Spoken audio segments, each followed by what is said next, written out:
20 operation பண்ணி அதில் 40க்கும் மேற்பட்ட தீவிரவாதிகளை என்கவுண்டர் பண்ணாங்க.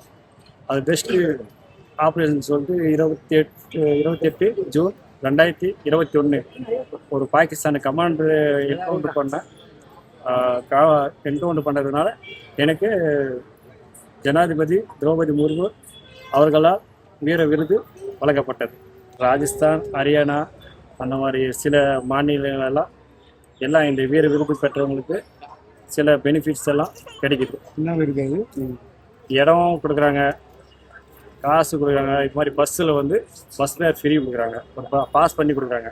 நம்ம தமிழ்நாடு கவர்மெண்ட்டு இதுவரையும் எதுவுமே அந்த மாதிரி பண்ணதை நான் எதுவும் கேள்விப்பட்டதில்லை. அந்த ஆப்ஷனே இல்லை. அதுக்காக எல்லா ஸ்டேட்டோட நம்ம ஸ்டேட்டு கம்மி இல்லை. அது இப்போ நாங்கள் எல்லாமே தைரியமாக எல்லாமே சொல்லிட்டு இருக்கோம். அது அடுத்தவங்க சொல்லும் போது நம்ம மனசுக்கு ஒரு ஃபீல் ஆகுது. சரி, எல்லாமே பண்ணுறாங்க, நம்ம ஸ்டேட்டில் ஏன் அந்த மாதிரி பண்ணல அப்படின்னு சொல்லிட்டு அந்த ஒரு ஃபீல் ஆகுது.